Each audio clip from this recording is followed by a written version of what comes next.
Okay. Hi, everybody, and welcome to Tavern Talk. I'm done. I still have no idea what episode we're on. Nope, lost track. Episode X. Yes, episode X of Tavern Talk, where Darth Microtransaction and we call up a friend and we basically just say, "Hey, what's up, Moxsy? How you doing? What have you been up to?" And then we'll just see where the conversation goes. Welcome in, Moxsy. How are you doing? I'm doing really well. Appreciate the invite. Thanks Been for chatting. coming. It's the day after the 0.4 reveal live stream, so we have a pretty good amount of easy topics at hand. You watched it live, right, Moxsy? Yeah, I watched it live. All right, initial what's your initial medium reaction, surface level?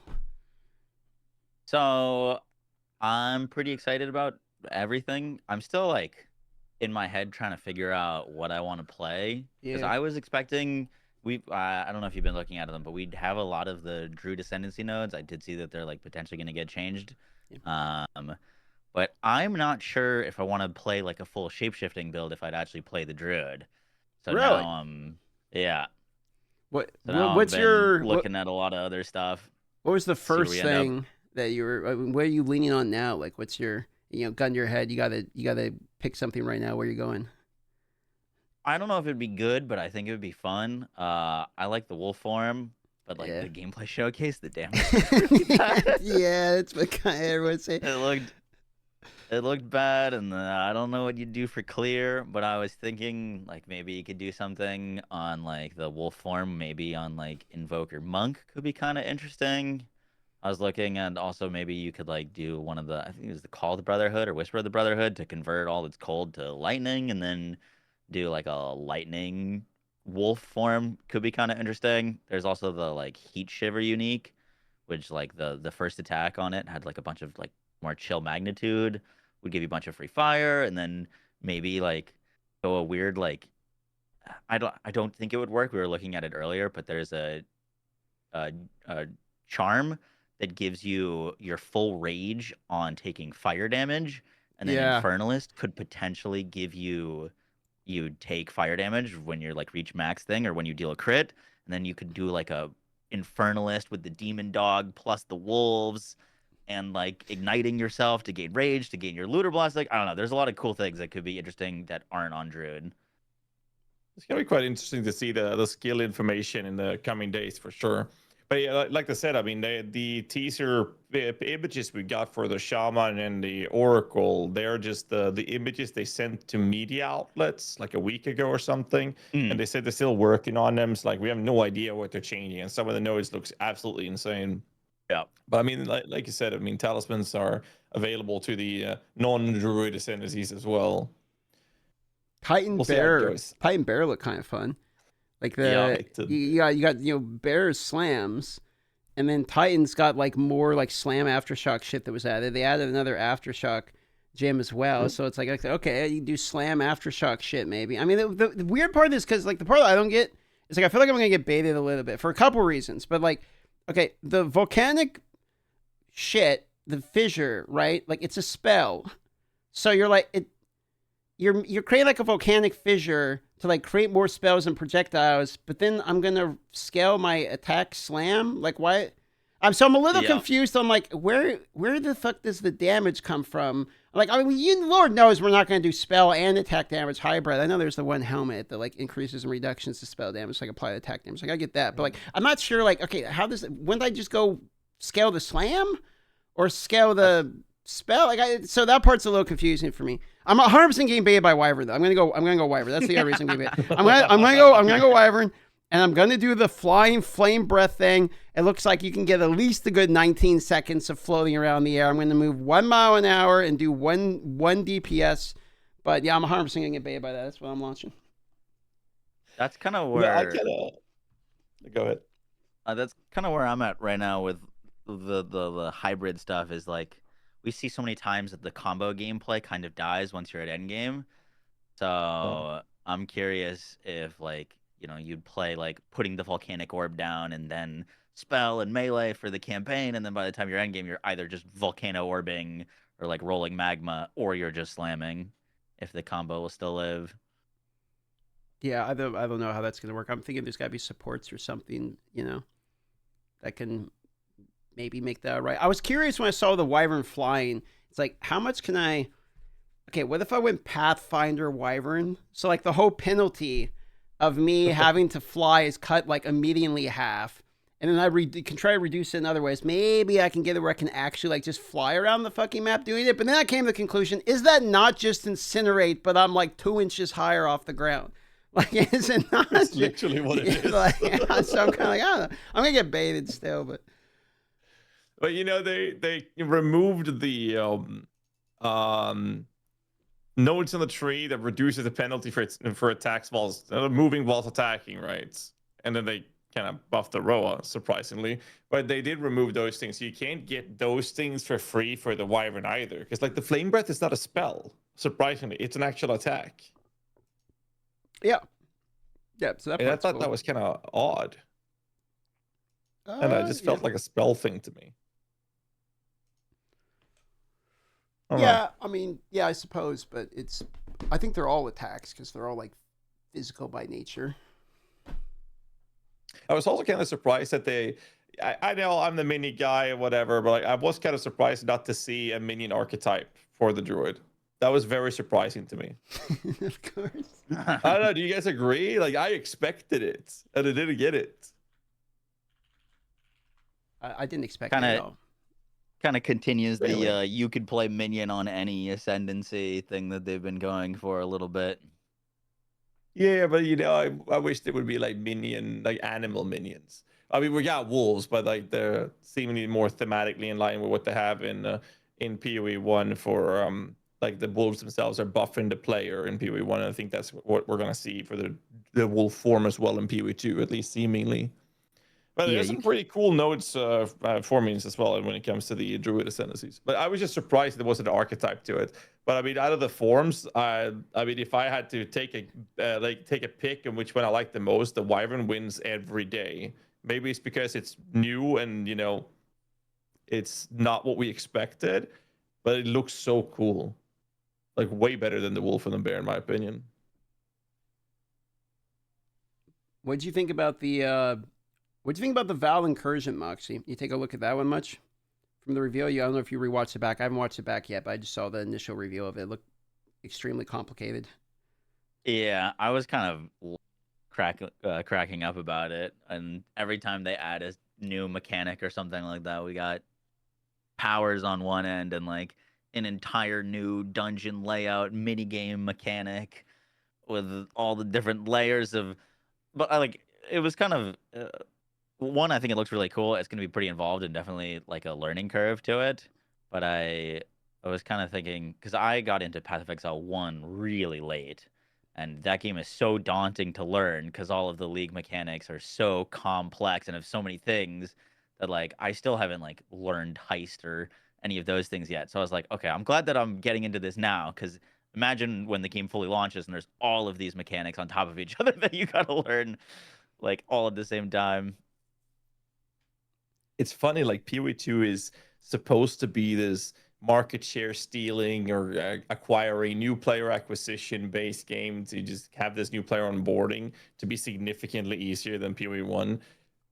But as the leagues goes by, there's going to be more and more and more things added, more classes, more mechanics, more features, more crafting stuff, and all those things.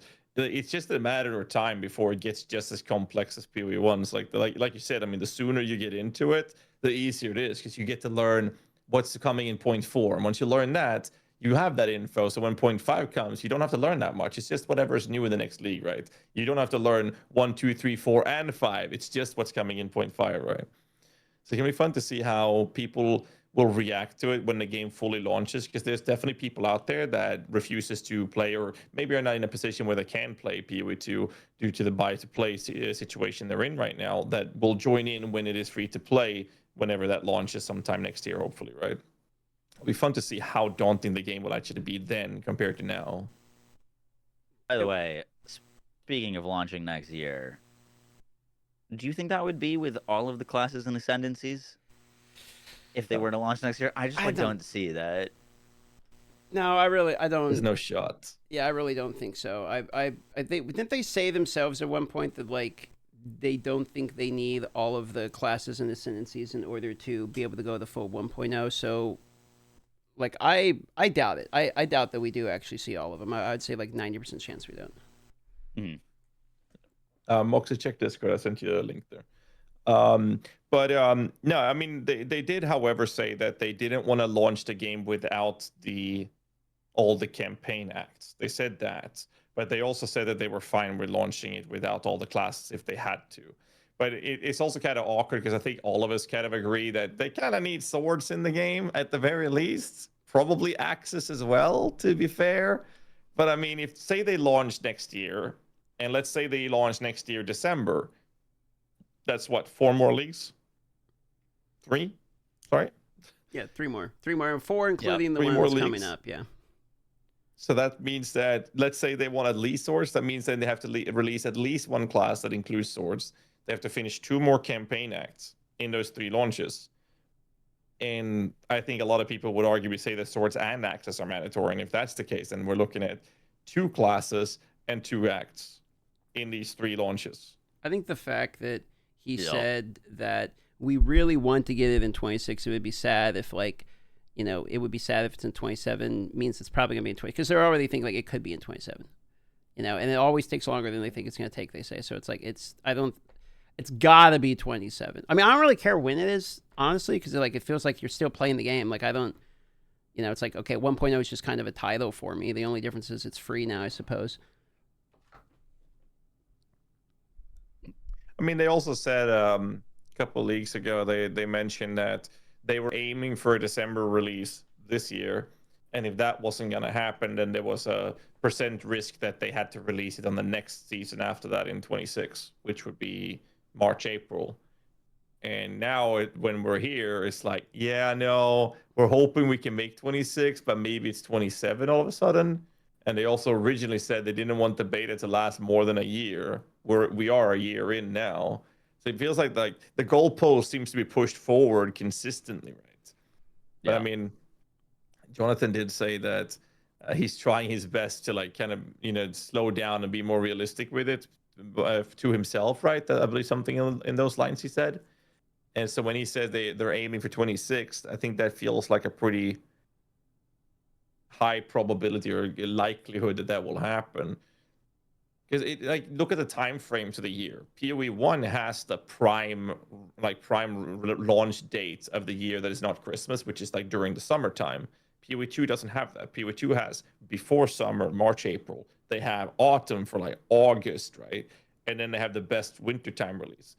So if the best time frame to release the game full launch, if they want like this big, massive launch time frame where everything lines up, that would be a December release. So if they don't make December next year, are we going to see a December 27? That would be kind of wild.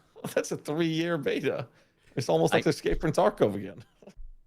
I do think that they definitely bit off a lot with the Druid. Like, I'd imagine or hope that, like, other classes are not going to be quite as, like, complex, as I mentioned, like the motion rigging of, like, all of the different forms plus all of the different skills. They, like, shift back and forth. I imagine that, like, especially took a bit longer, but yeah, it is very cool what they came up with. They basically had to make 4 sets of animation rigging because they had to do the base Druid and Motto. They had to do the bear. They have to do the wyvern. They had to do the wolf. So, like, I would assume the Druid took, like you're saying, an enormous amount of work compared to a lot of the other class. I mean, the other classes can't possibly take as much work, right? Yeah. Another thing to point out, did you both watch the Destin interview, the recent one? I watched this morning. That was a good interview. I like that one. Yeah, it was really good. Did you watch it? All right. Not to spoil too much. In it, Jonathan says a sentence in there that hints that they had like another forum they worked on or something that was in the background, far from finished, but something that has been worked on. Yeah. I believe he said something along those lines. Yeah. So DM, you remember that? Okay, so I'm not misremembering here. So I mean, clearly there's been a ton of iterations that's been a problem for the Druid to come to the fruition that we have right now, right?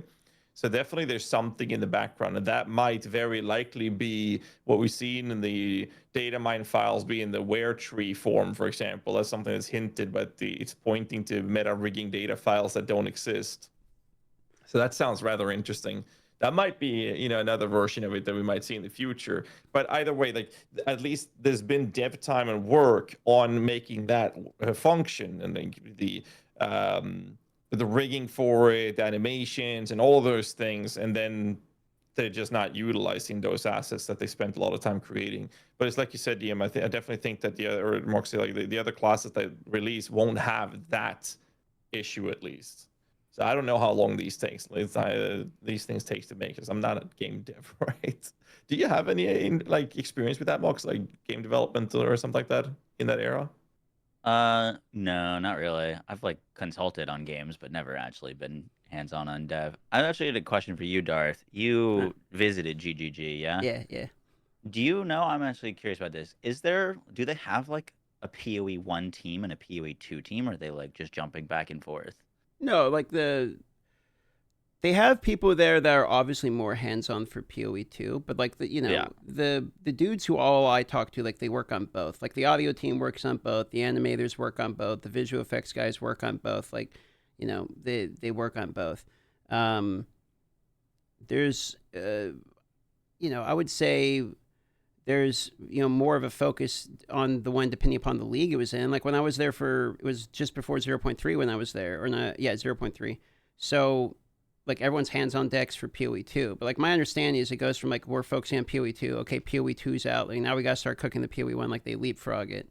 So basically the whole office there was in PoE 2. I think they still had some people there working PoE 1 stuff ahead of the time and whatnot. So they definitely have some people there that are working on things independently. But no, it was definitely they're in this mode and then they go into that mode. The majority of the people, from what I could tell, yeah.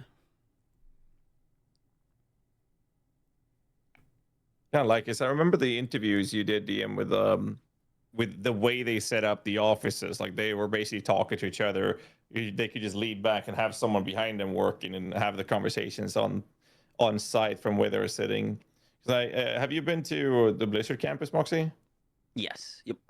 Yes. So you know how they have it set up. Me and DM have been there, and we they have these humongous buildings. All the teams are literally spread apart in different buildings, different floors, and the communication between them is basically non-existent, at least at first glance, right? Which is also quite evident, and you can see that in the final product, I guess. And that's not really what we saw in GG's office, from what I saw from DM's interviews, right? Where they're basically it's all open. They're all talking to each other. The communication. That part was surprised. Okay, so there's that part of it, and then it's okay, GGG is kind of a big company, right? I would have assumed when I got there it was going to be this big building, and don't get me wrong, it's an office building. It's a nice office building, but it's not it's just a normal. It reminded me of when I worked in a call center. It was just there's just a floor. It wasn't, there's no fucking marble statues or that. It's just a normal fucking office. And then they have another section downstairs and kind of the next door over. But then the top is just a law office or something. It was somebody totally different. So it's they have a section of a building as opposed to they have 5 or 6, different buildings and a compound and a gate that you have to enter. It's just a normal office basically. It's kind of funny.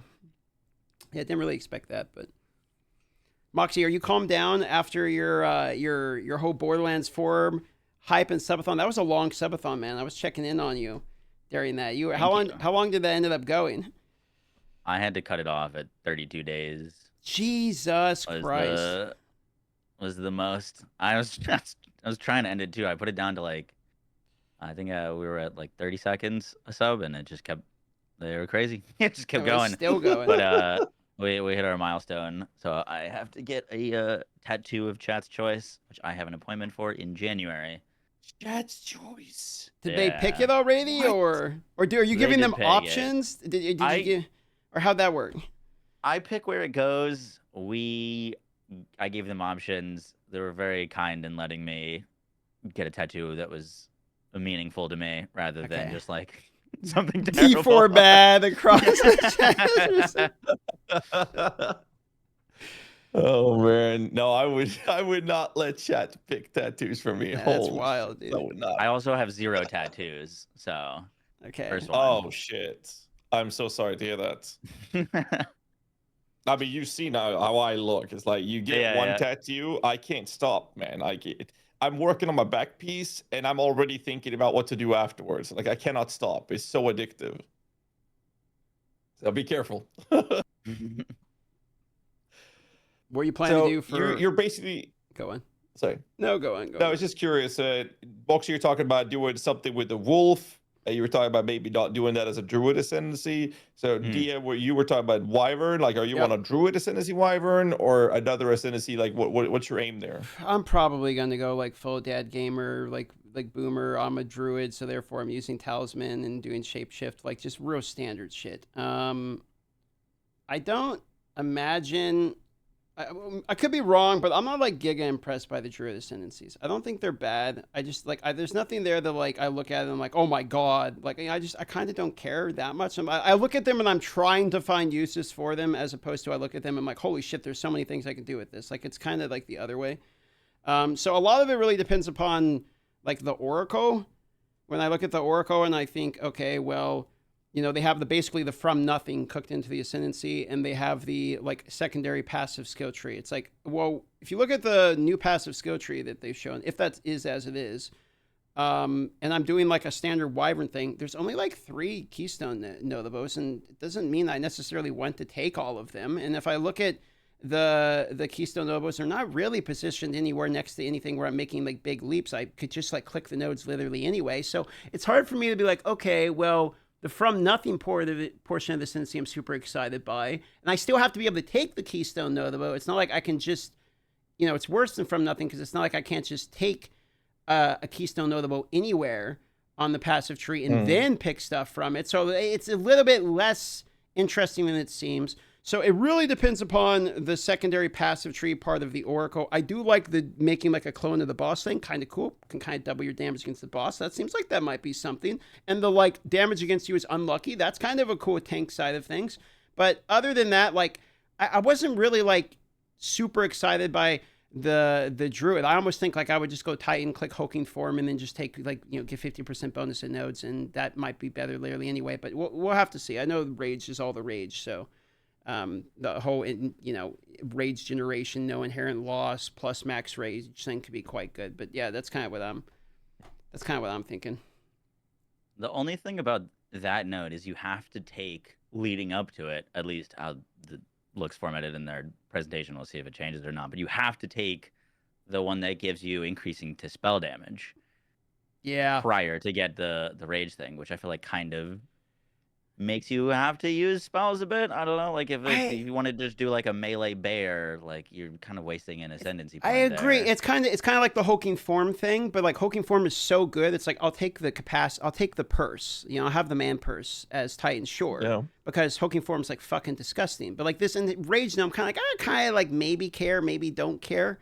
So that one's kind of hard for me to like get too excited by. So it seems very like shoehorned in, like, hey, you're going to do the volcanoes and that's spell damage, so we're going to give you spell damage and then you can do this. So it's kind of, well, we'll have to see, I guess. But, I mean, we still don't know how they're going to operate the whole balance between the playstyle theme that they're going for. Is you're kind of supposed to cast these long-lasting human form spells, which are spell damage oriented elemental caster. And then you're supposed to utilize that in a combination with your animal forms, wolf or bear or wyvern, right? So, I mean, you can grow a garden, and then you can water that garden. And that then did look cool. That did look cool, though. Like, what did you guys think of the vine shit? The best skill they showcased. I mean, the wyvern form looks amazing, but the vines, like, I just got reminded. Not sure, Moxsy, how much you played last Epoch. Have you tried it? Yeah, you remember the Warlock? Yeah, the Warlock's Chaotic Fisher skill? Yup. Yeah, that one with the, whatever the two-handed sword is called, that makes it shoot out these red tentacles that slaps enemies instead. That's what the vine was for me. I was like, that looks so cool. Spawn out a vine, water the garden, and he starts slapping the enemies with the vines. But I mean, it feels more like it's a utility thing more than a main source of damage. But I really want to see a main source of damage with the vines because it looks so cool. I was thinking the same thing. I'm curious if there's enough support that you can make it like really your full main thing. And then we were just talking about like, because now with the new Pathfinder thing, you could technically go Pathfinder because it's a spell. Yeah. And now you can start from the like mage side of the tree, and you could make it poison. Start with the mage, scale its spells, plus get all the like poison of Pathfinder. And it looked like there was a clip where if you made it rain, it created like purple plants that exploded. We don't know if those do chaos damage, but if they do, it could be really interesting. Yeah. Yeah. There was Go ahead. I was just gonna say that like it's physical, so I'm like looking at it right now. 4 to 5 physical, and it does 1 to 2 physical, and all that. That's an okay crit chance, I guess 10%. But it makes me think like, did it not just go Blood Mage again because of the side of the tree? It's like, would I play this on Druid Ascendancy? That's the part I keep coming back to. I see all these moves. Like, these moves are kind of cool, but like, do I actually play any of these on Druid? That's a fair take. But, I mean, I also kind of... Sorry, go ahead. There's like a few routes that you could go for spellcaster now. It seems interesting. Like you've got Druid, which has like the Rage spell, which seems really interesting. They just buffed Stormweaver, so if you wanted to use like the elemental, what are they called? The Remnants? Infusions? Infusions. Yeah. They buffed that, which is interesting. And then there's also Blood Mage, which is just crazy for spellcasting. I don't know which ones. They all seem pretty good. They've been very adamant about not letting ascendancy choices hard lock you in the builds that you're supposed to use for your build. So they want to keep that going. So they have these rather interesting things, even the shape-shifting stuff. But that doesn't necessarily mean you have to do that as a druid. They're just thematically fitting that ascendancy or those ascendancies, right? So, I mean, I'm very much in line with what you're talking about, Moxsy, with a Vine skill on a Pathfinder sounds fantastic. That would be so cool to do, or even doing the Blood Mage stuff with it. Because, I mean, I don't know, the Vines just, they hit me right. I feel like, obviously, I'll start with something minion related, but like my second build is very likely going to be some sort of spell casting version of the Druid or the Druid skills, or I'll do Wyvern stuff, depending on how that looks at that point of the league. But like the Vines... I don't know, dude. Like, imagine just casting one of those tornadoes, sucking things in, and having these vines on the ground. You water the shit, and they start exploding these pustules. I just can just imagine it, and it just feels and looks so insane in my head that I need to play it.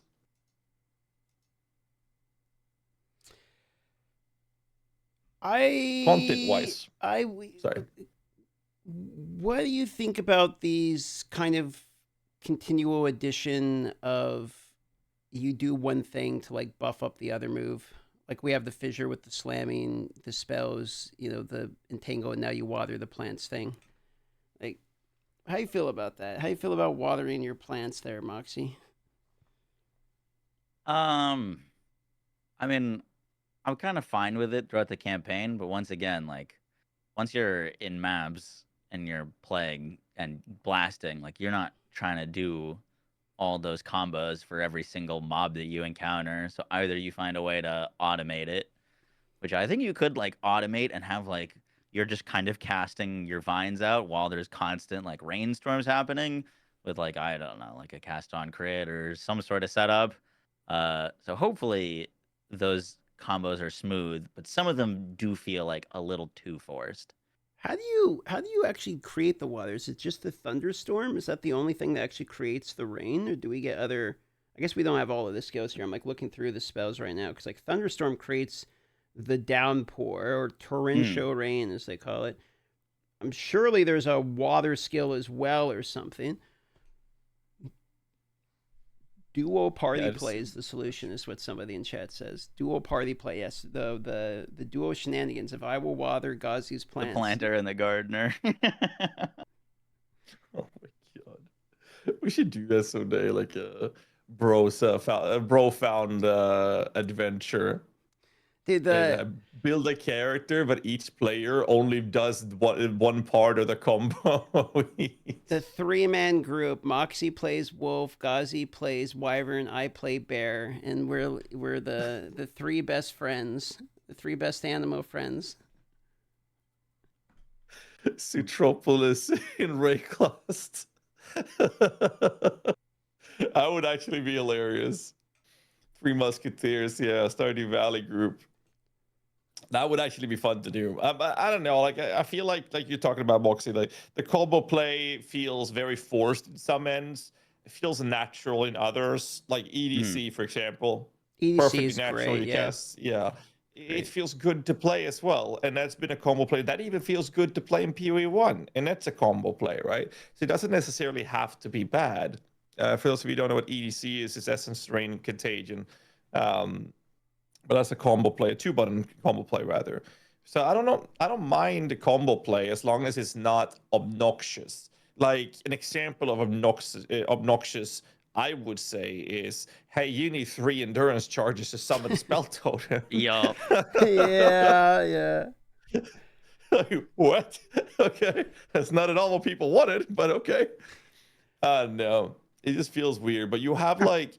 Especially the charge generations. Like, look at Wyvern. Wyvern has the capability of consuming a corpse. Therefore, they get power charges. My understanding is they get full power charges from that, right? There are very easy ways to make it that very smooth. You just have Sacrifice Aura and have like a couple of clerics that will resurrect each other. You can then treat your revivable skeletons as corpses. So the Wyvern should theoretically be able to eat one of your alive clerics, get 3 charges immediately, and on like a couple of seconds cooldown, your other clerics will resurrect that dead cleric, and you can do it again immediately. So you should have an insane, consistent flow of power charge generation for the Wyvern consistently without any negative, like any big downsides. So like there are ways to go around it, but at that point, it's like, yeah, I gotta use 2 skill gens. One is an aura, one is a couple minions for spirit reservation. So I can eat. I'm basically bringing a doggy bag from McDonald's and be like, I'm killing some monsters. Wait, hold on, I'm gonna take a bite of my Big Mac here or whatever. Like that's basically how it feels, right? But there are ways to go around it. Yeah. But on the spell totem topic, sorry, go ahead. As you were saying, combos when they're like natural are great, but they keep adding combos that weren't there or like forcing them. Like there was Incinerate, and you could just cast Incinerate. But now Incinerate, you need to like build up fuel from using your other skills. Like they forced it into having to be comboed because just being able to use a skill to kill things was too strong. And then I played Hex Blast in 0.1, and you just, blasphemy with curses, click on enemies, and it was sick. They buffed Hex Blast, which I was like, oh my god, that's gonna be so fun. And then it's still like it's now this like super awkward combo that's basically no longer even usable. In that you have to wait for the curse to expire, or like almost expire to cast Hex Blast. So those like unnatural, like forced in combos because not having a combo in your build is like bad. That I hate. Well, though I think one of the other like successful combos they added was like the Shield Wall Warcry. Have you played, either of you guys played Shield Wall build yet? No. Yeah, so it's like never did. It actually got way stronger in this patch. So like, but you know what? I'm actually like pretty happy with I know people are not happy with the patch. I'm kind of happy with the patch notes because like all of the starters I like are as good, if not better. So like the Shield Wall combo is you just Shield Wall Warcry. Shield Wall Warcry just explodes. It's real simple, right? It feels pretty good. Warcry is like pretty much instantaneous. Warbringer makes it where you got no cooldown if you're doing the Warbringer version. But then it has this cool lineage support called On Citadel, which makes the Shield Wall go like a fissure. So it goes out like a fissure. But it had a bad side effect of less area of effect and less damage, 30% of each, like 30% less area, 30% less damage. But, it would go out as a fissure, so it helped with clear a bit. But they removed the downside of Citadel. So now Shield Wall is like actually, has some clear to it. Because before it was kind of annoying because it was just like this wall and you had to kind of angle it a little bit weird. So they actually buffed the clear a little bit of Shield Wall, which is pretty nice. But that's one of the combos. Like I feel like the Warrior rework for the shield shit was like they actually did a good job with that one. I noticed they speaking of clunkiness, you see that they buffed Sunder mildly. It went from 0.35 seconds to 0.4. attack yeah, fit in time there. So it's a massive difference. Yeah. Yeah, we got 0.05% increase on Sunder. Playable. So instead of doing damage once every 3 days, it's once every 2.5 days. Hey man, you gotta you gotta take the victories when you can get them, brother. They're taking the memes from Diablo 4 straight off the bat, like ripping it off. Damage on Tuesdays. They're like, now we're gonna one up them. Let's do damage on Monday. I don't know.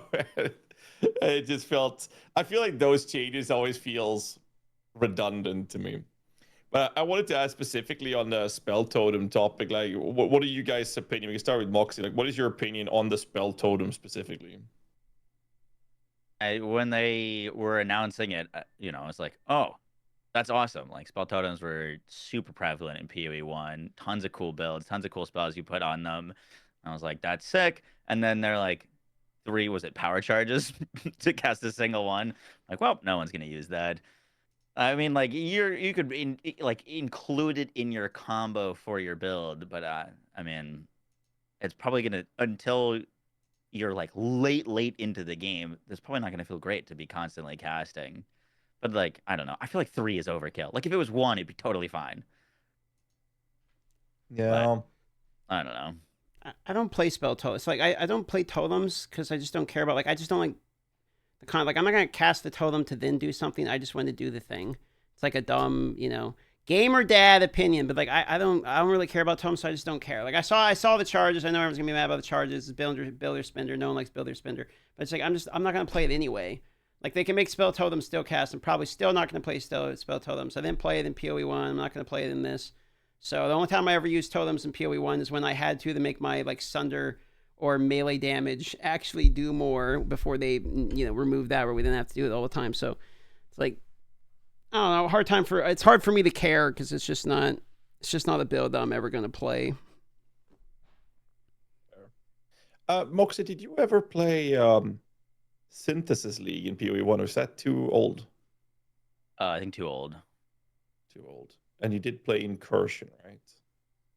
Or you've engaged with Incursion mechanic, rather. Which one is that? The Alva Temple. It's the one where you build a temple. Yeah. Double corruption.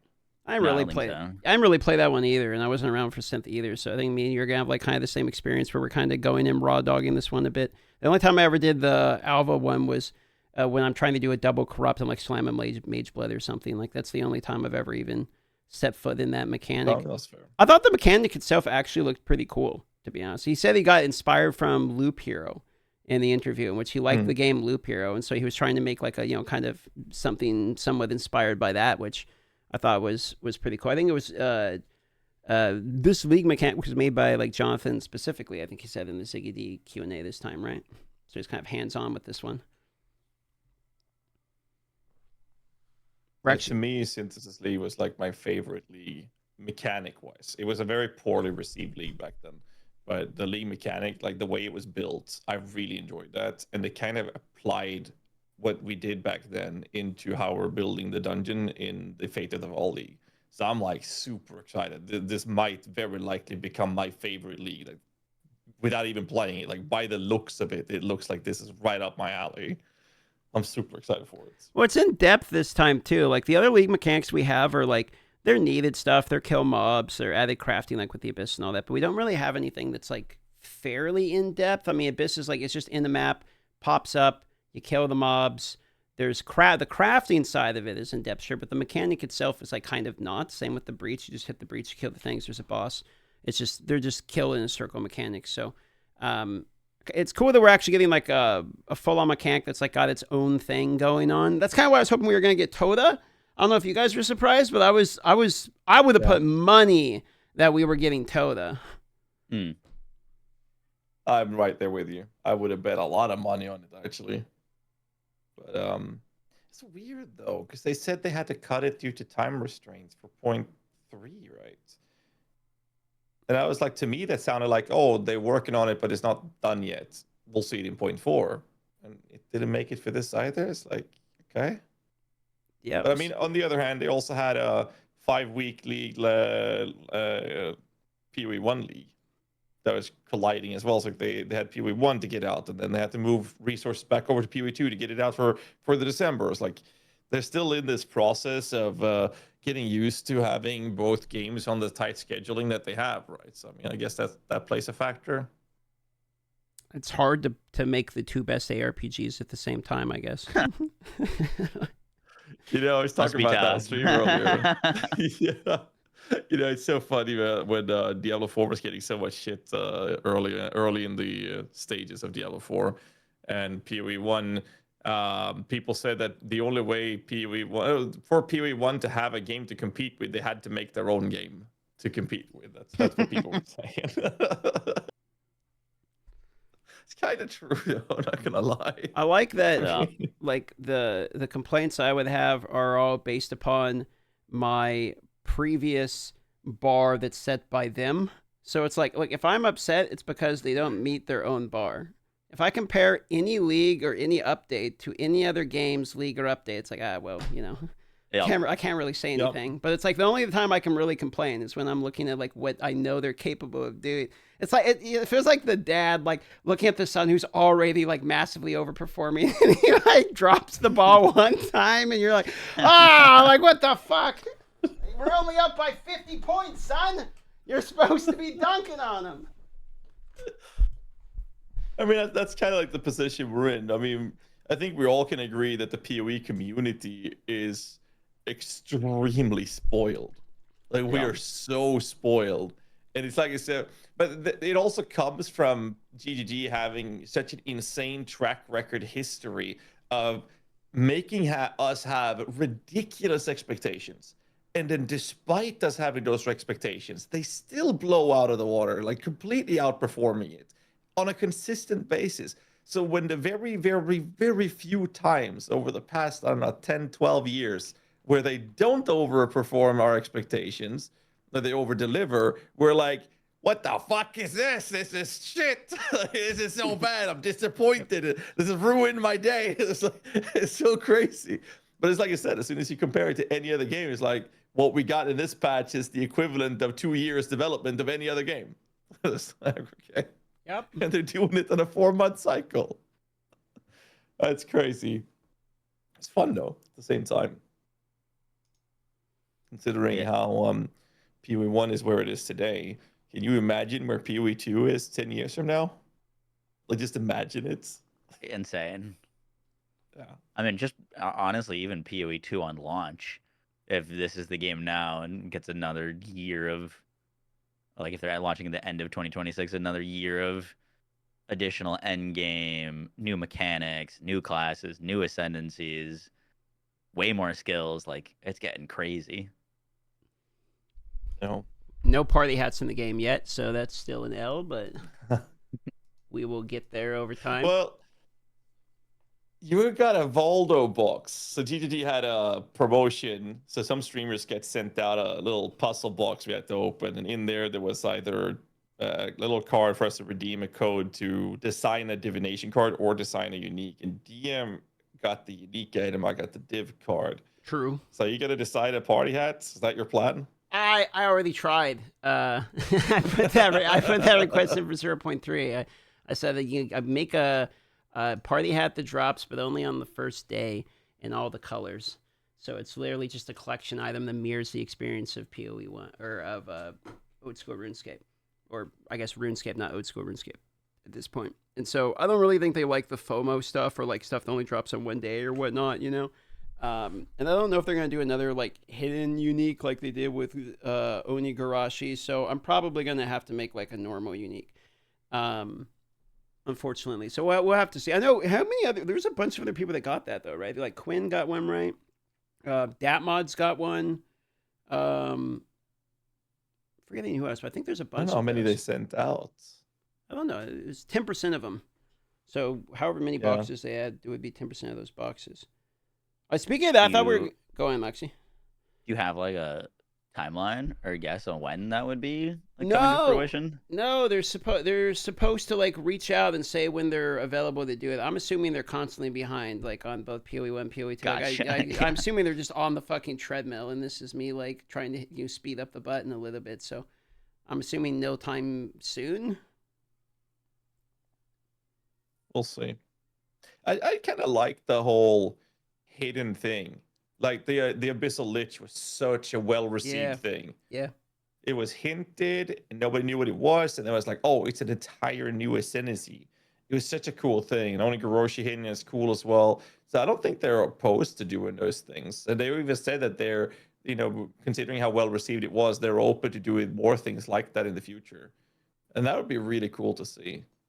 Do you think there's anything like that for this league? I think there is. I think that if they did, it would have been hinted. You think there is? I think it would have been hinted at. I think there is, and I think they hinted at it. Like they didn't hint at it they didn't hint at it for 0.3. Like in terms of like saying anything in the review, they didn't say it in the reveal trailer, and they didn't say it was in the Q&A. But in what do you mean not hinting?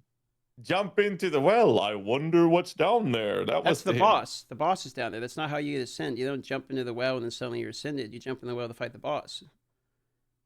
So like that was part of it. You kill the boss and then at the end you get the ascension or whatever. But like the jumping in the well is like everyone jumps in the well to fight the boss. I don't think that was a hint at the Abyssal Lich.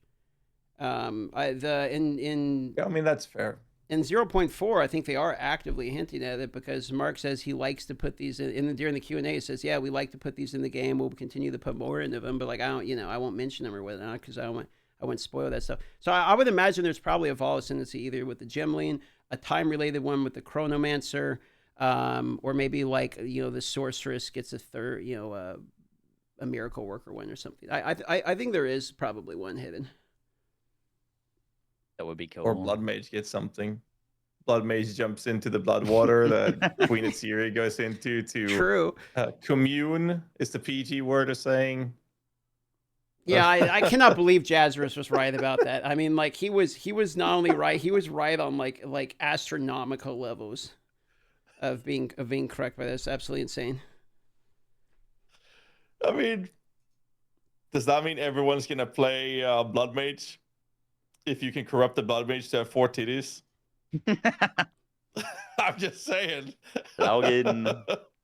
Exactly. Take a little swim and out you can corrupt the version of the Blood Mage. But I am on board that if they have an hidden ascendancy, I am on board with that being a Gemlin Legionnaire with the whole Vaal thing. But I'm less so now post-reveal because of the simple fact that I was so on board with there being Vaal gems, and that's not in the game. I really thought this was the patch they were going to introduce that. Yeah, I would have thought as well. I'm actually really glad there's not Vaal side areas. That would have been kind of an annoying. Like an annoying random extra thing, so I'm kind of glad that's not like a thing. We have a whole Vaal side fucking dungeon. So their explanation for like why they don't have the Vaal skills yet did make sense to me though. I missed that part of the Q&A. What would they say? I missed that as well. Enlighten us. They basically said that it doesn't make sense to do Vaal skills yet when there's still so many skills missing and they've still got so much work to do on the skills. They were like, that's more of like a launch thing to do Vaal skills. Yeah, that makes sense. That's true. I can't really argue with that, I suppose. Someone mentioned, by the way, in your chat, Ascendant there could be something hidden behind potentially like removing all of your limbs. They had that mechanic where you could remove a limb. I kind of forgot about that. Robotic. Yeah, you could like remove your limbs. You remove all 4, and then all of a sudden something else unlocks or something. Could be really crazy. HK47 ascendancy. Not bad. That'd actually be pretty sick. That part caught me. That part caught me completely off guard. Like I had a 0% expectation for any of that. Like randomly being able to replace your limbs. And what was it they actually showed? It was like curse magnitude. And it was like smaller buffs. It wasn't anything like crazy. Yeah, it wasn't anything insane. Someone in chat wrote limp dick dead eye.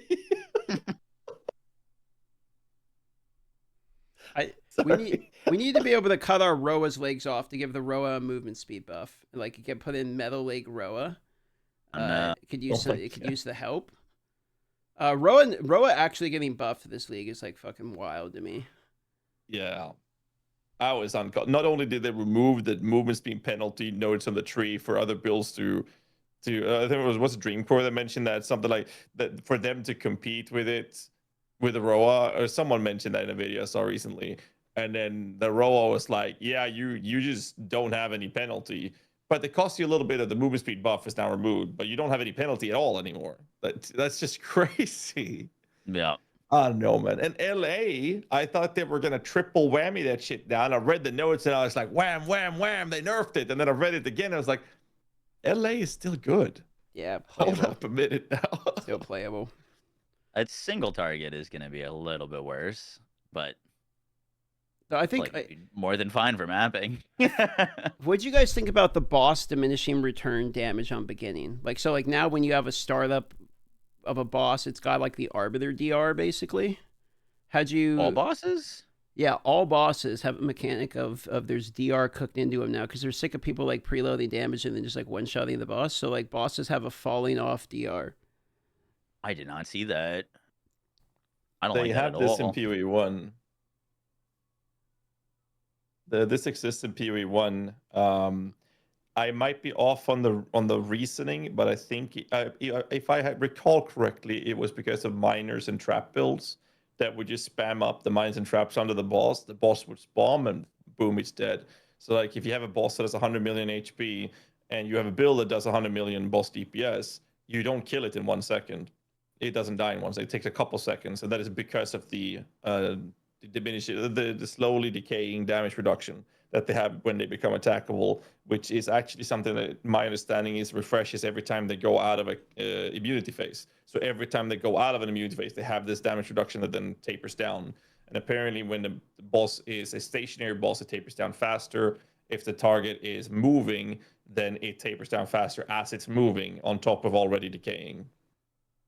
I think it's pretty good in general because it kind of prevents these, the boss spawned, now it's dead. You can still do it, but it will require a ridiculous amount of extra damage compared to what it does in the current state, right?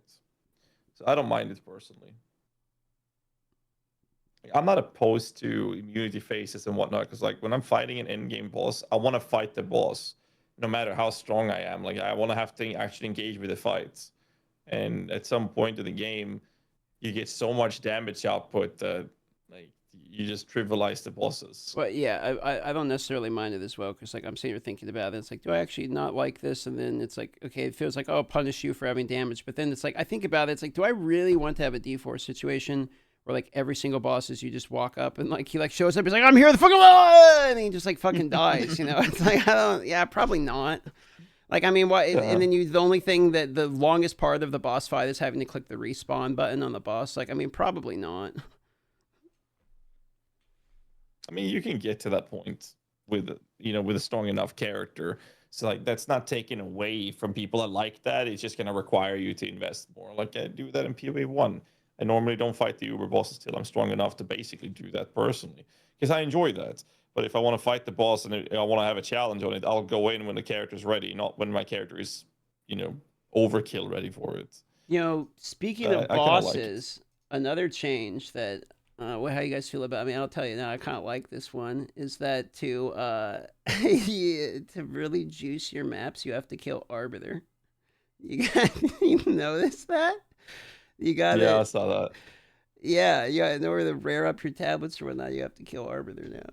Just the like first tier 1? Yeah, you got the normal Arbiter, but you got to like get the kill now, which I mean made me laugh, because like, you know how many times in the hardcore like you just avoid Arbiter for as long as you can until you can just one shot them, and now it's like, hey man, if you're gonna farm for like 2 weeks, you're gonna have to walk in and fight Arbiter now, or you're gonna actually have to do it. I like that. Yeah, I don't mind it either. What I do mind though is like Uber Arbiter from a softcore perspective is like you either buy the Uber fragments, which are pretty expensive, to fight the Uber Arbiter, but if you die once, you get to fight it again. But if you die once, it's downgrades immediately.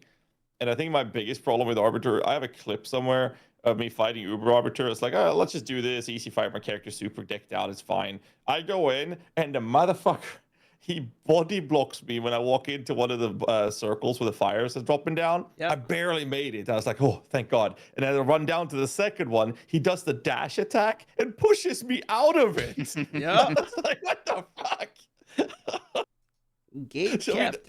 all I can think of is like, imagine if I played hardcore and that's how I ended my character. Bro. I would be so mad. I don't have to imagine. I've died to that. I've also died to the worst one in the fucking game, which later got nerfed, which is like there's this fucking pole in the middle of the thing when that you can run into, and you can get stopped by like an actual inanimate object can kill you in that fight. So like when you're doing the circle phase, the sword they puts in the middle has an impact. So if you're shield charging, you run into it and it stops you, and you just fucking die. So like, I found that one out. I was like level 95. I'm like, you know, it's time for Arbiter. I go into there. I do the hallway phase, no problem. We're in ball phase now. I run into the fucking thing and I get shit on. It's like, well. There is this really good game that has this end screen when you die that says maybe him a skill issue. You ever consider that? Hey man, at least you know. At least I tried. That was a good game. Sorry. You know how an Arbiter spawns, like he immediately does that like very straightforward fire attack? Mm-hmm. Yeah. Off the rip. My very first time attempting that, I was just standing right in front of him. Classic. I was like, okay, noted. Stand to the side on the next attempt. Yeah. I watched stat mods die to like a weird hitbox. You know how he'll do the beam, but the beam has a hitbox beyond the visual of it. So he's standing like in the corner. Yeah. The beam's not touching him, and then he doesn't realize his health is just going down. He gets beamed like, and he's like in the corner, like here. The beam's like here, and he's like here, and he just fucking melts. He's like, wait, I'm getting hit by that. It's like, yeah, that thing's got a janky ass hitbox. Oh. I don't know. I don't mind that the juicing of maps is gated behind the first tier of Arbiter. Most people play softcore, right? So I don't mind that being the case, as you can die and try again kind of approach to it. And the first version of Arbiter is not really that hard on the state of your character. It's more about you got to learn to fight and do the fight. And I think that's a good way to let people do that. And in softcore, you don't lose XP for dying, so you can be there and get your attempts in and learn to fight and try it. So I don't think it's a problem, but it definitely is a bit of a sketchy moment for hardcore players for sure. I like it. Yeah, like Void Stones. You get an actual reward for clearing Arbiter and a reason to actually do it. I think it's a good change, personally. Yeah. Oh, speaking of good changes, I know you're very excited by it, guys. Yeah, I saw the clip. What do you guys think, or I'll go for you first, Moxsy, and I'll let GHAZZY sit there and mouth. What do you think about the density changes? For now, it's 40% less density, but you have like 40% more effectiveness of mods. How are you feeling about that? I don't love it, to be honest. I think it was, they were talking about it in the Q&A, but I would prefer to have that be an option early on in the Atlas. Of like, oh, the build that I'm using currently is not great at dealing with huge masses of enemies. So my very first Atlas point, I'm going to go for the 40% increased health of enemies, but 40% less quantity. And I could just take that off the rip on like literally a first Atlas point and have a decision to do that. Versus if I'm playing Essence Drain Contagion, I don't click that node and I go for like the more pack size and have that be a way to tailor my endgame. I do think that it's more performance, a little bit more performance based than they were like letting on for that decision. I'd imagine, 40% less enemies means the game runs a whole lot better, but I did not love that because what makes these games super fun a lot of times is blowing up screens of enemies. Yeah. I have a pretty big take on it. Originally, I didn't like it. Now I'm more in the boat of we got to play test and see.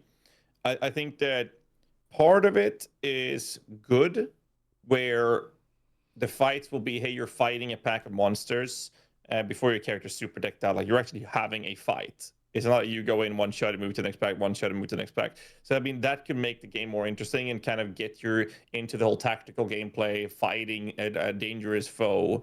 feeling which you have in the early stage of campaign. So maybe this is a way to do that. I don't think that's going to be very successful in that end. But what it does alleviate a lot of pressure on having multiple projectiles, massive AoE to cover the screen as much as possible, since there will be fewer monsters. So you don't like it would open up the possibility for more build diversity as a result of that, which I think might be a good thing. But again, we'll have to play test and see. That's kind of the boat I'm in.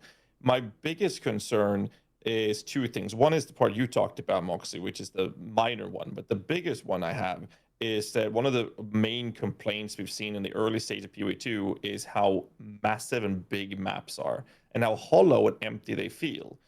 With less monsters in them, isn't that literally going to emphasize the whole feeling of the maps being so big and hollow and empty even further? That's my biggest concern. What's your take on the topic, DM?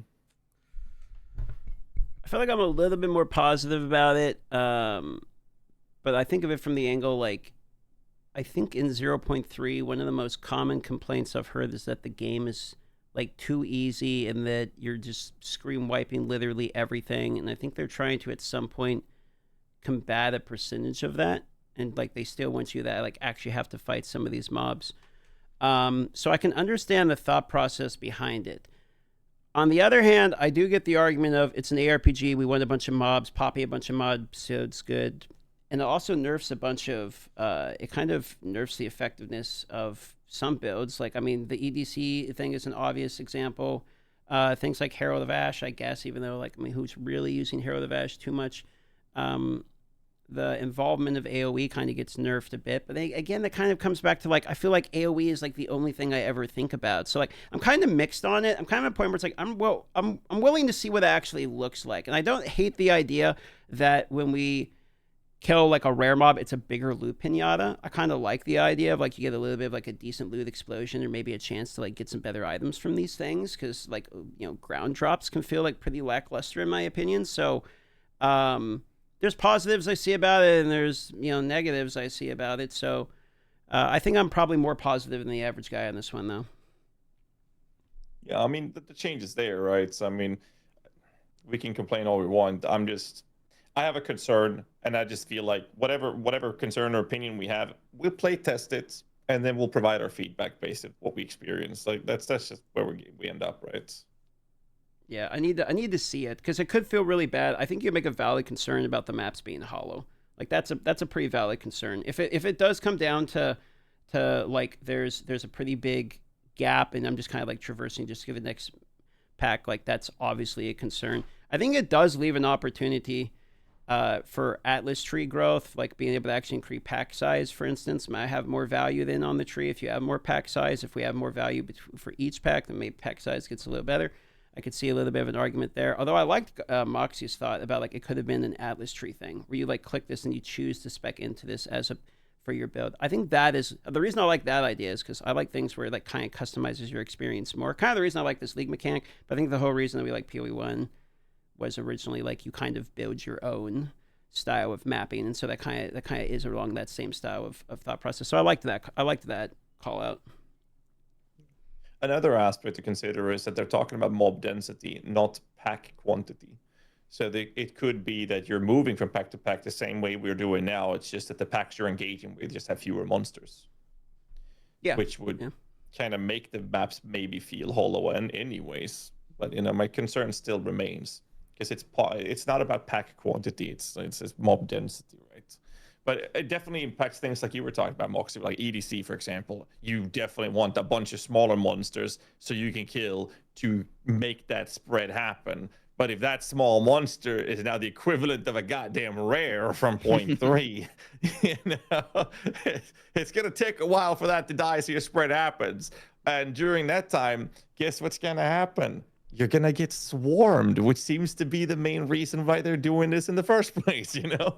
Bro. That was so surprising when they said it. Sorry, go ahead. I do think one pro, at least in their eyes, and we'll see how it actually plays out, but I think there's going to be less of a difference between you finishing the campaign and doing your combo playstyle and then entering maps. Like that more combo focused playstyle is probably going to live on for a little bit longer because you're gonna have to be dealing with higher health enemies and less of them, so that you're like combo probably lasting a bit longer into maps for that, like, you know, play style that they're trying to encourage. I think it's definitely gonna feel like way less mob so, because not only are we having this change in effectiveness, but also we don't have Abyss in every map, and Abyss is like crazy for mob density. I mean, yeah, fuckload of mobs come out of that thing, so that's going to be another, like, I mean, I think it's going to feel a little bit like, you know, it's that Poverty League, how people sometimes feel Poverty League like right after Affliction. It's going to feel like that, but for like mob Poverty League, I would assume. Incursion is like outside the map too, so it doesn't really, like, Incursion doesn't really, they call it Incursion. Do we actually know what the mechanic itself is called? The what mechanic? Like, what is actually the mechanic called? Because the other one's Abyss, right? Like, we all know it's Abyss. What is this mechanic actually called? Is it Incursion? Path of Vaal. That's not, like, that's the league name. That's not the mechanic name. Like, a Rise of the Abyss is not what, every time I talk, I'm like, oh, there's a Rise of the Abyss in my map. Like, no one says that. They say Abyss. Honestly, we're either most likely just going to call it Incursion. Like, I think everyone's going to call it Incursion. But I mean, Rise of the Abyssal, yeah, we call it Abyss. It's like the abyssal depths, but we don't say abyssal depth, we say abyss, right? We'll just take one of the words. So I think most people will probably call it Vaal Temple or the Temple. I think that's going to be the logical conclusion in the community. We do have to keep in mind that a lot of people playing PoE 2 are not PoE 1 players. So I mean, at some point, I don't think we're going to use a PoE 1 terminology to it. So I think Temple or Vaal Temple will be the ongoing name moving forward, I think. We'll see, though. You guys see the some of the rewards from the temple? Like, how did you feel about, okay, double corrupts coming to the game, but then also we have Vaalborn, like basically Foulborn. I'm gonna call them Vaalborn uniques that are coming also. How do you feel about that? I like it. I like that they're incorporating parts of what they've done in PoE 1 into a thematically fitting way into PoE 2. So I think it's a good thing. I really like the ability to corrupt them and remove those negative modifiers. Yeah. Especially because, like, you know, some uniques have such cool things, but they come with such terrible negatives. The ability to be like, you know, what if, like, I can get this unique? There's so many uniques. I don't think it's working for all uniques. I think it is just for the Vaal uniques. That, yeah, like, correct. You could just straight up remove one of those negative modifiers, but I think it'll be pretty interesting. And also the quiver and the staff that they showed off, both look really interesting. I was looking at that. You're talking about the mirror one where, like, it mirrors and reflects. That shit actually does look kind of wild. I wonder what the range that you could roll that is, because let's see, a mirror appears in your presence every 2.1 seconds, and that's the level 19 version of the mirror. So every 2.1, I mean, that's a pretty long version of it, but you can have 4 mirrors up. So while you're waiting to a boss to spawn or something, you can get 4 of those mirrors up at the same time. And then you can fireball into fireball into fireball, and they can chain together. Like, what if you do the infused fireball, for instance? Yup. I like the idea of it, for sure. Speaking of things that were in the patch notes, there was something that was not in the patch notes that was mentioned in the Q&A, which was Magic Find, item rarity. And same thing with the homogenizing exaltation for crafting. There were some parts in the patch notes with the removal of the omen and the numerical nerf to Magic Find stats was mentioned in the Q&A that is happening, but they were not part of the patch notes. But I wanted to talk about rarity and what's your take on rarity, Moxsy. I'm not sure how well read up you are on that topic in general, but what's your take on rarity in general? I'm just not a huge fan of it, just because I feel like anytime that it exists, especially if it's affecting currencies, you're just going to feel like you're forced into using it. I'd rather have that be dictated by, like, difficulty. And just if I'm doing harder things, then I get better jobs, rather than, like, because then you've got a weird thing where, like, what builds can afford to run rarity, so that those are the best farmers because they can give up the stats that's needed. I don't know. I'm just not a huge fan of it, but I also know that it is something that existed in PoE 1, and people, like, made Magic Find characters, and that was the whole thing. But personally, I don't know. I don't like the feeling of FOMO if you don't have rarity, that you feel like you're potentially wasting your time playing because you're not getting the drops that someone else could be or would be getting. I agree about the FOMO thing. I'm somewhat more forgiving about FOMO because I feel like FOMO I can apply to a lot of things. But the point you hit on there that I actually like very much am in. Well, there's 2 points actually hit on there very fair of. It's like one, like not all builds can afford to run rarity. You know what I mean? So it's like you do get in this situation where which builds can I run where I can actually afford to put the rarity on. That's one. But then the real primary thing that's like where I agree with it is like I want to put the stats on my character to make my character stronger, and in exchange I can do harder content, and the loot comes from the harder content, not from just doing the same content but my gear gets better so I get better loot. Like that part doesn't really make sense to me. Like why is my gear getting better giving me better loot as opposed to I'm defeating harder things? So like I fundamentally agree with it on that same point. It actually sounds like they agree with it too. I don't know if exactly that point, but they said like they want to remove rarity also, right? Like you just kind of came out and said it. I mean, you guys are basically taking the words out of my mouth. It's exactly how I feel about it. The fact that you feel bad is basically the community's perception is that it feels bad not being able to do it, and not every build can do it, which hurts build diversity. If you're aware of this and you know this, which is probably the biggest problem. Like, is if you don't know about it, you can live life. Ignorance is bliss is the words I'm looking for, right? But if you know about it, that it feels really bad if your build is not able to sacrifice those modifiers to get the rarity to the alleged sweet spot being 150% rarity. And it's kind of frustrating. And they had these stats in PoE 1. So there were 2 different modifying stats. One was the increased item rarity, which only applies to items, does not affect currency. And the other one was item quantity, which allowed you to drop a higher quantity of loot, which included currency. And they decided to remove quantity, which was a great change. People still do modifying stuff, farming headhunters, mage bloods, and all that shit. But it doesn't affect currency. And then for some reason, they decided to kind of repeat that mistake of just making that quantity modifier apply to PoE 2 in the form of rarity of affecting currencies. And it's not really a quantity mod because you don't drop more currency. But when in the higher end game, you're not going to loot the lowest tier of transmutation or augment orbs. You don't even see them on your filter. But if that one upgraded to an exalted orb or a chaos orb, or that upgrades to divine orb, now you're looting it. And that's what the rarity is doing. And I just don't understand why they're still letting rarity apply to currency. It just doesn't make sense to me.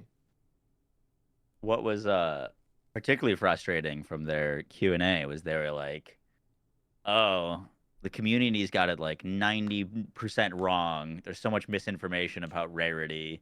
You guys don't understand how it actually works. And then they didn't. They weren't able to elaborate or explain how it actually works. I'm like... Well, the part, yeah, no, I thought that too. I said the same thing. I was like, okay, the way the community is trying to figure out the way rarity works is is just doing a bunch of kills, basically, right? Yeah. That's what people are doing. And then they said the way they simulate to know how rarity works is by doing a bunch of kills. So it's like, okay, but like the people don't have dev tools, so maybe they're getting it wrong. But like, they can't. Like they're trying. Like it's funny though. Doing our best. Yeah.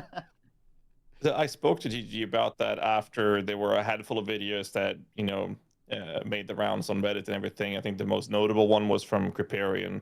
So I spoke to GG about it, and they told me as well the same thing.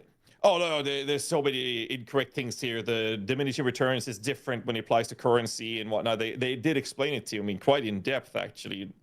One sent me an equation of it as well, and I was like, yeah, but this is one of those situations where the numbers say one thing, but the reality is the perception in the community based on thousands upon thousands of maps tested by multiple people is confirming that the sweet spot is 150% rarity. And I tried it myself, and it's night and day going from 0 rarity to 150% rarity, even for just a few hours of grinding. And I did that for a few days. It's night and day. So no matter what the numbers are saying, the reality is that the perception in the entire community is that you want to have 150% rarity. That doesn't matter if your numbers like at the office is saying one thing when everyone's perception is that this is the way it is. And like, let's say that we're all wrong, and it's just we're all wrong, but we still have that feeling, and that's our perception, then it is a problem that needs to be addressed. Because in the end, we're playing a game, and it's supposed to be fun, and if our perception and our feelings towards it is this is not good, this is not fun, then that is a problem that needs to be addressed, no matter what the numbers say, right? If you, for example, replaced it, because that seemed to be their big hang up right now, is like, oh, we could replace it, we could remove it, we just don't know what to like replace it with. Anything you'd want to see in its spot? For me, it's or like just like removed from the loot pool, kind of, and it's just slightly smaller. Yeah, I don't know what you're going to replace the affixes with. In terms of like actually where does that power go, like in the loot equation, I want to see it on the Atlas tree myself. Like I feel like the Atlas tree feels pretty unimpactful. Like I feel like you can feel the impact of rarity on your gear more than the Atlas tree, and I feel like that's backwards. Like I should feel like the Atlas tree should be the impactful part, and my rarity should feel like how the Atlas tree feels, which is like kind of don't feel like almost anything. So I would rather have that impact go there. In terms of like the actual suffix, like whether you add on the suffix, that's a hard question. Because like fucking with the suffixes is kind of a big deal. I guess in some rows there's spots for that prefix too. If you just remove it, it becomes a lot easier to create a lot better gear. So I'm going to say, and I have no bias at all, HP and physical damage. Those are absolutely the things we should add in those pools. I don't know what you would add there.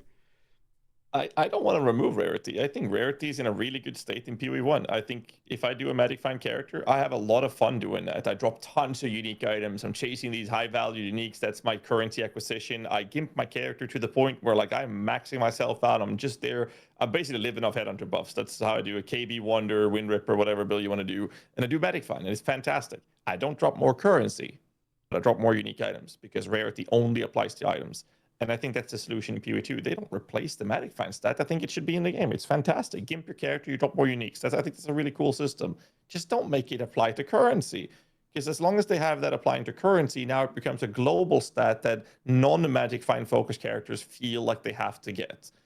But if they take that away, then we don't feel like we have to get it, and now it's in a good state. And they did that in PoE 1. So why repeat the mistake of making the Magic Find stat apply to currency in PoE 2? It doesn't make sense to me at all. So they don't have to replace the stat. That's my take. I'd be fine with that. If they want to make a not affect currency, I'd be fine with it personally. I don't know how. Go on.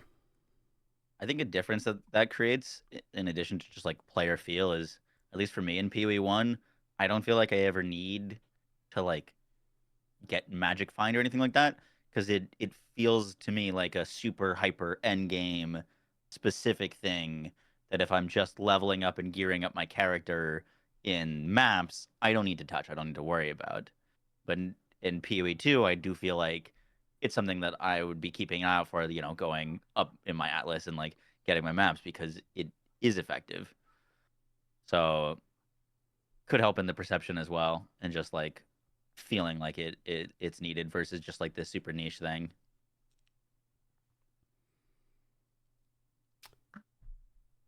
I don't know. Here's one last kind of question I have for you guys here. Am I reading this right? Okay, wait. Have you looked at the page where like shows you the items that you can, like the currencies that have the stack size you can pull out of the tempo tree? Have you seen that page?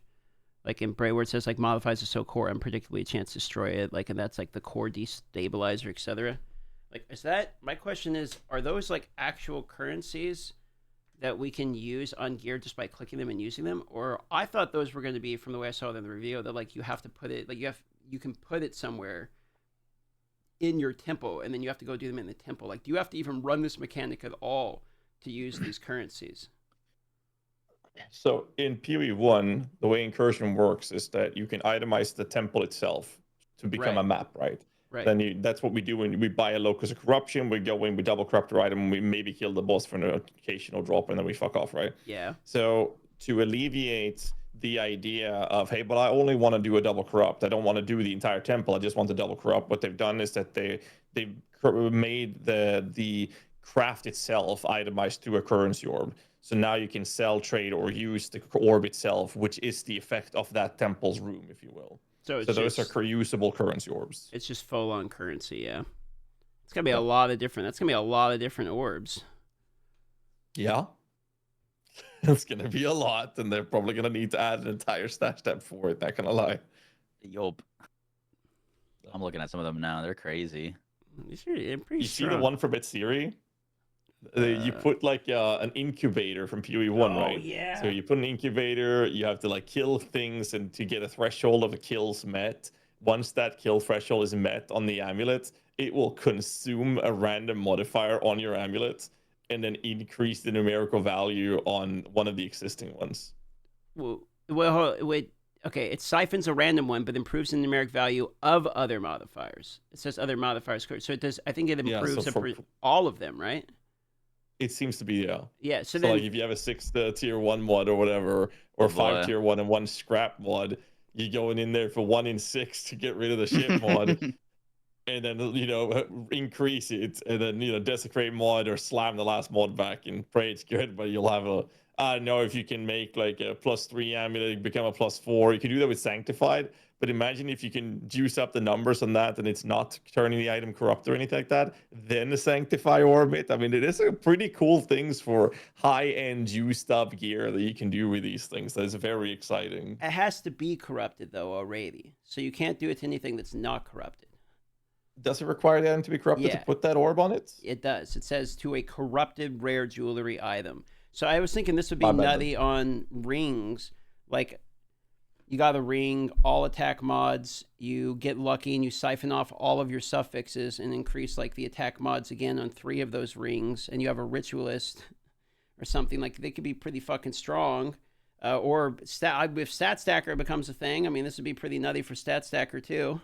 It's basically Catalyst, like, again, only with RNG, right? Oh. Be curious to how much the percentage increase is on those things too. Yep. Can you imagine a breach ring with like, live triple res and then resistance catalyst on it, and then have like a shit mod you don't care about, like mana in this example, and get rid of that mana and just juices up the rest even more than percent on the catalyst.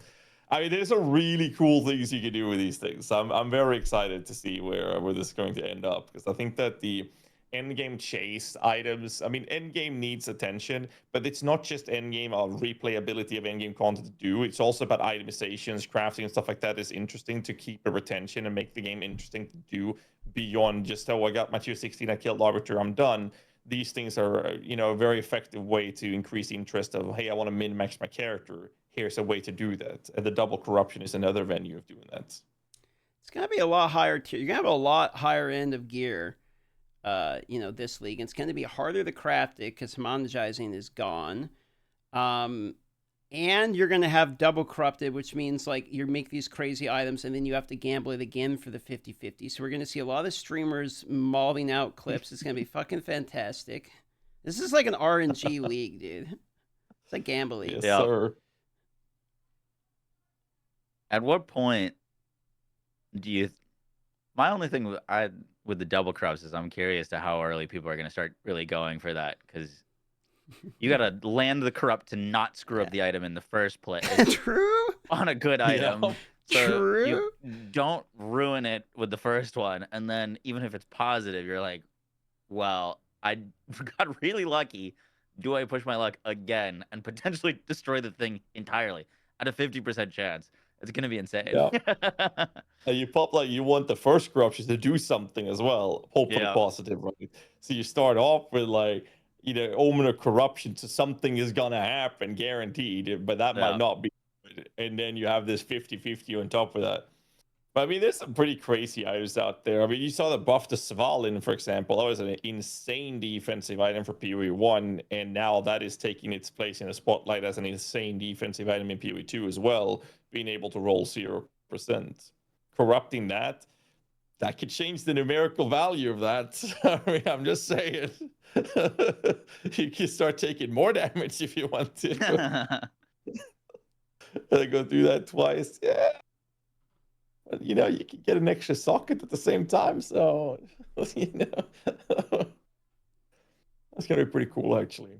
I'm quite excited for this league, despite it not having the endgame stuff. I mean, obviously, I'm very biased since the league mechanic is right up my alley of what the kind of league mechanic I enjoy. But I am extremely excited for this league, and I think that I will have a lot of fun for about the same time I would have even if they had, let's say they had endgame stuff in the game, endgame patch content changes. I would have had the situation where that would increase my longevity and retention of the game. But I feel like what we've seen is already doing that for me. But maybe that's just coping, because a lot of people are complaining about the retention might be down as a result of lacking endgame changes. What's your take on that topic, Moxsy? I mean, obviously, it would have been great to get more endgame stuff. I'm not overly too upset about them, taking some more time to work on it. I kind of viewing it as like maybe I won't be playing one character quite as long as if I would have been with endgame changes, but the amount of like new build stuff with all the new nodes, new class, all the new skill gems, I'd probably be making like multiple characters. And so I'm excited to mess around with some builds, but yeah, maybe not going to be playing into the end game as long as if there would have been some end game improvements. I feel like to me it depends how much I like the mechanic, because if I like the mechanic a lot and the mechanic is fun, it's like legitimately enjoyable to play, I might actually end up playing more. Because the Abyss is kind of like kill shit, get loot, and when I'm done getting loot and building my character, I'm done. Plus, like the Abyss League, making your character was like really fucking easy compared to like basically any other league because of how good like homogenizing and all this shit is. So I feel like the league actually ended like kind of quick, even though it was a good league. Like it was kind of fast. So it's like maybe we don't get in-game changes, which obviously I was disappointed. Like everyone that we didn't get in-game changes. Like I think I'm probably going to play this league longer unless the league mechanic is shit. Like if the league mechanic does not feel good to play, and the density is like I go 3 years before I see another mob pack, and then Wyvern's like dog shit janky, and like I'm like trying to swipe with my Wyvern, and it's like terrible, and the like WSD in the head looks like rubber when I'm like moving around. Unless all that happens, then maybe I don't play that much. But like I would assume I'm going to play a lot more this league than previous league, and I played a shitload previous league. I made like basically every class multiple times last league. Still think Path of Exile 2's endgame stacks up very well to everything except for Path of Exile 1's endgame. It's the second best endgame in ARPGs. I mean, like, I don't. That's how I feel about it. It's like I feel like every time I compare like what I wish it was, it's only comparing it against like their previous game. That's like I don't. I'm not. What else am I comparing it against really? So it's, how much am I really going to complain? I mean that's a fair take. It's again coming back to the point of PoE community being so spoiled, because like you try to compare PoE 2 to any other game, and it's like it's on a whole different league. It's you put a college student in fucking football against a toddler. That's the differences. Block this tackle! I'm coming for you. The baby's just sitting there. So you guys are playing Diablo 4 is what I'm hearing, since they launched it like the same day within like 9 hours of each other or something, right? You guys are choosing to log into D4 instead. Is it? Wait, it's D4 is on the 11th or the 12th? It's the 11th at like 11:30 p.m. or something. Like they literally are doing it weird. Like at the right before the 11th ends. It's morning time in Europe after the Game Awards. It's literally on the 12th in the morning for Europe, and the PoE 2 launches on the 12th in the evening for us here in Europe. And it's like, what, 10, 12 hours or something? 36-hour blast.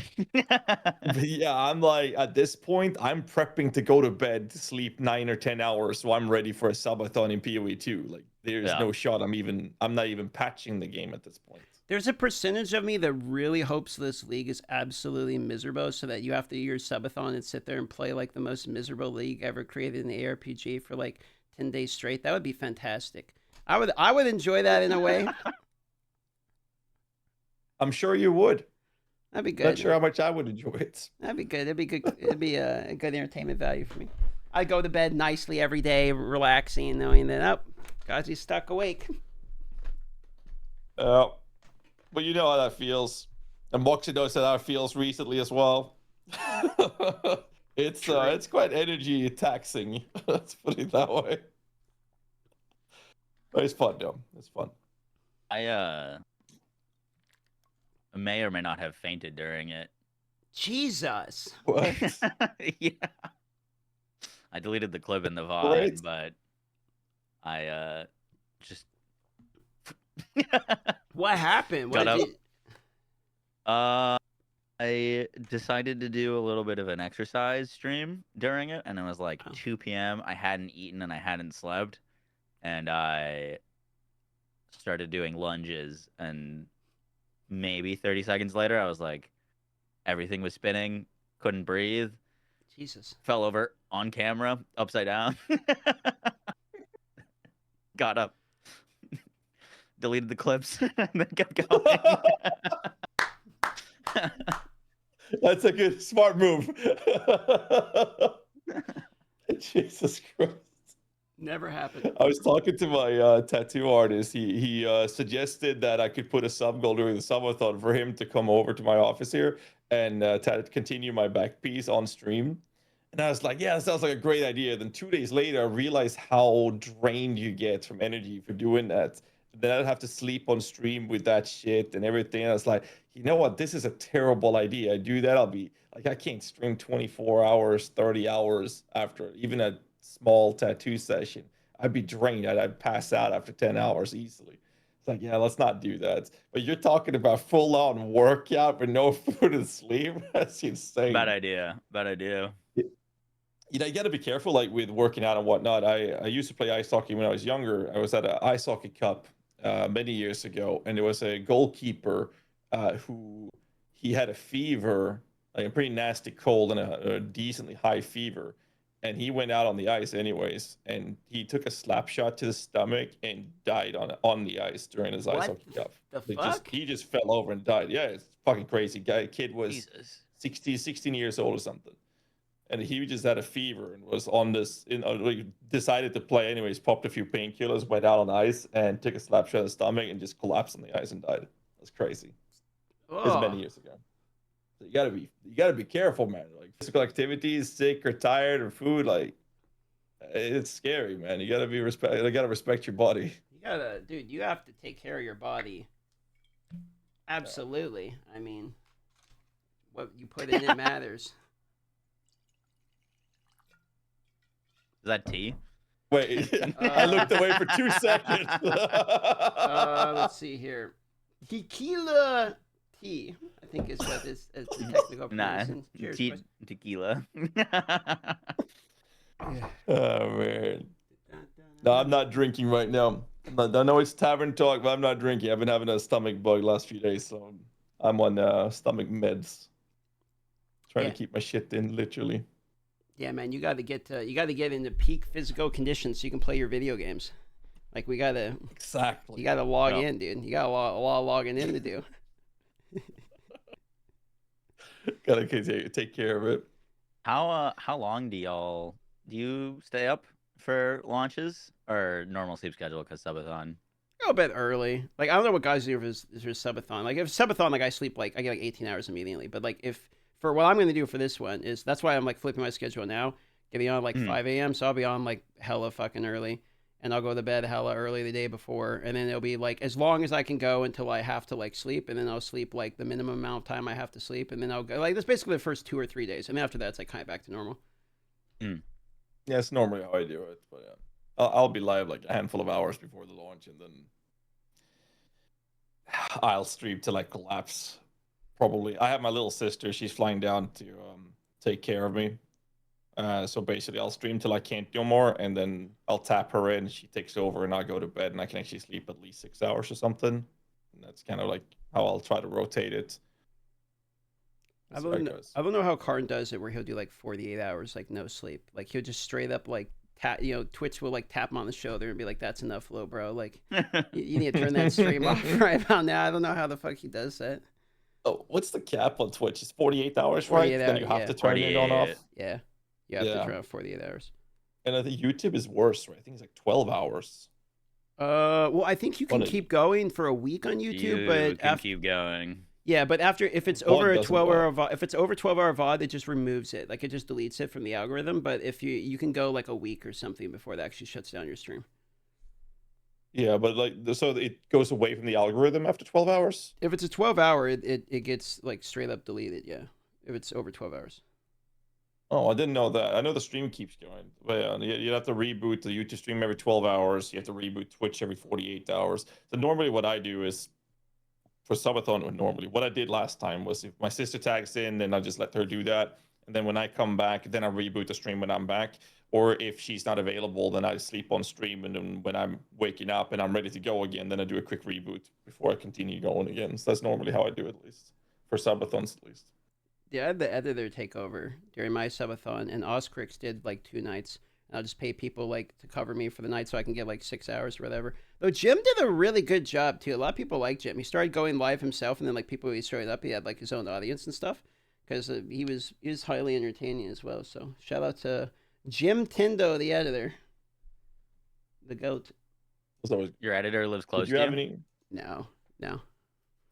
Oh, do you like remote in? Yeah, just do it online. Oscrix does live close, actually. Yeah, you guys know Oscrix, right? I mean, obviously, guys, you know. Maybe you know Oscrix, Moxsy?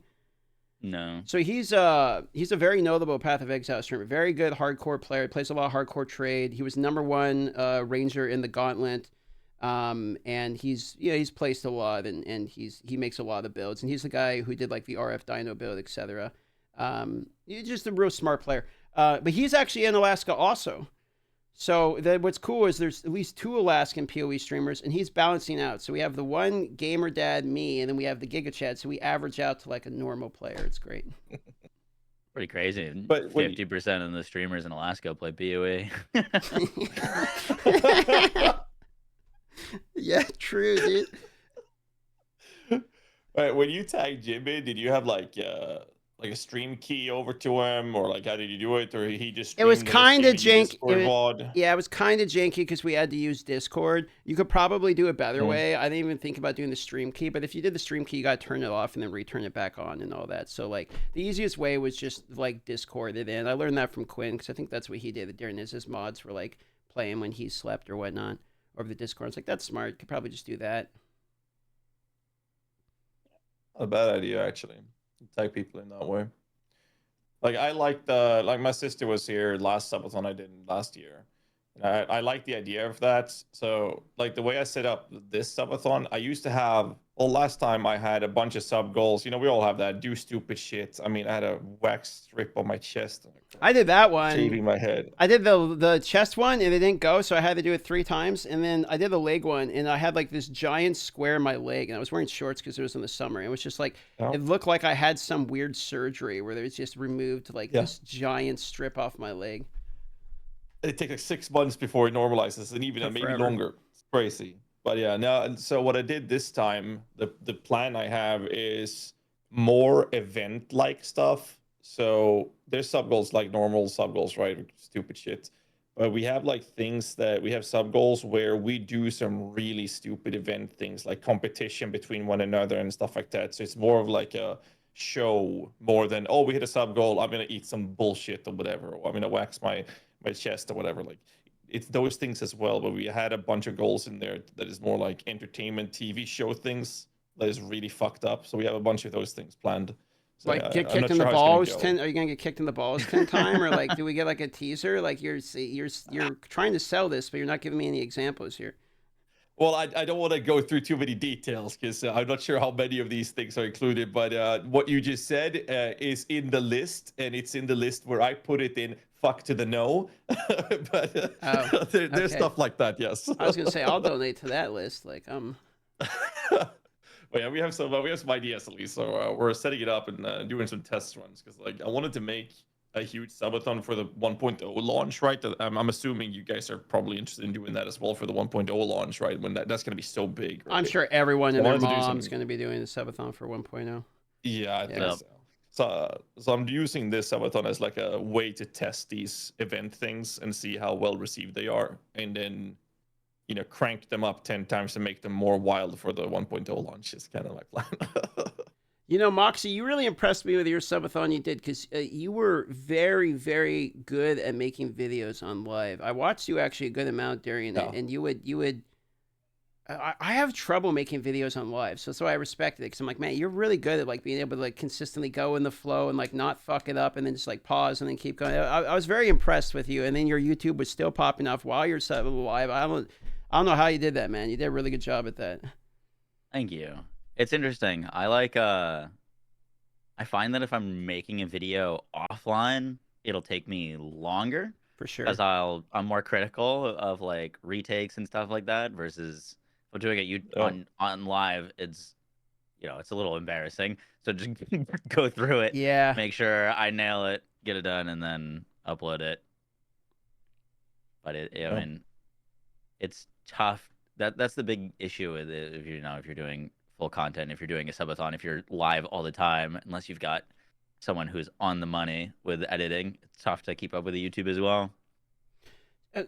So can I pull the conversation away from PoE and streaming for a moment? I'm just curious, what's the next game that you guys are actually really excited for? Do you have a game like outside of PoE that maybe is outside of streaming, outside content, outside like all that shit? Like if you play it off stream, what's something you're actually like excited for that's coming up recently? Let's start with you, GHAZZY, and give Moxsy time to think here. Game. I mean, I'm a humongous Tibia fan.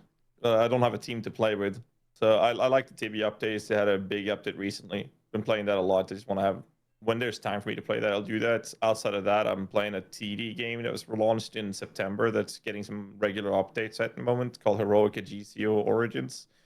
It's a standalone version for Steam from a Warcraft 3 custom game, Tower Defense, which is very, very in-depth that I'm having a lot of fun with, that I'm actively playing. But I mean, outside of that, I don't think there's any new game on the horizon that I'm excited for. Yeah, no, it's just ongoing games that I like to see the updates for, essentially. How about you, Moxsy? What about you, Moxsy?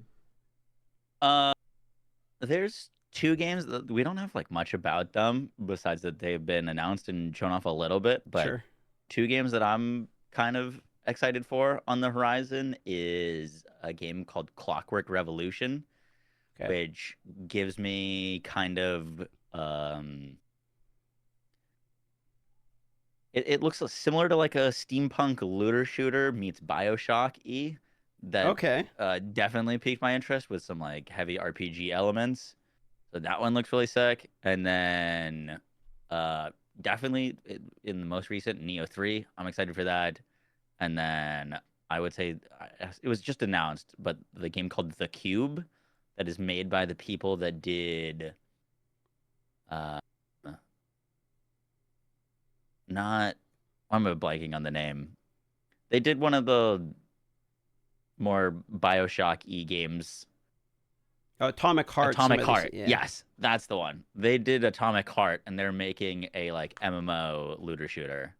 Okay. That also looked pretty cool. You got me at MMO. Go on, GHAZZY. Half-Life 3.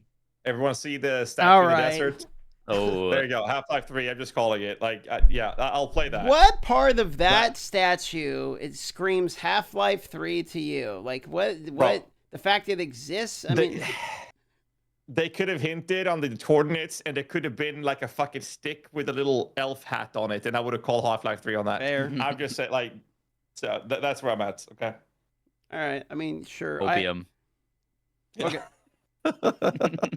I'm going MapleStory Classic. The first game that I was financially abused in was MapleStory, and I would like to continue that legacy by getting scammed again in MapleStory Classic. I'm absolutely looking forward to running it back. That was actually one of the first. See, RuneScape was like my first MMO, and I played like Star Wars Galaxies, which was arguably better. And I played, MapleStory and WoW and all the. I got really into MMOs, and it's like easily the most games, the most time I've spent was on MMOs, but MapleStory was the first game I ever actually spent money in the game. Like, I bought cosmetics, and Nixon was the original piece of shit. I mean, like the original, dude. Everyone blames like the horse armor, but not. Nixon is like on another fucking level. They had like RNG, basically loot box mechanics and re-rolling your items. They advertised shit that said you could literally get it, and literally you could buy it and you can't even get it anyway. That was great. There was a lawsuit over that one. They actually rented cosmetics. So imagine you were in PoE 2 and you bought the supporter pack and you get the cosmetic for 30 days and the ability to buy it again at the end of the 30 days. I mean, they did fucking everything. Genius. It just dude, they were on it. And I'm sure they made a lot of money. Oh yeah, dude, they're just pumping out the horse shit left and right. But I mean, let me tell you though, Maple Story that game was still a banger until later on they ruined it. Like all MMOs got ruined. But for a while. Now that you say that, great idea.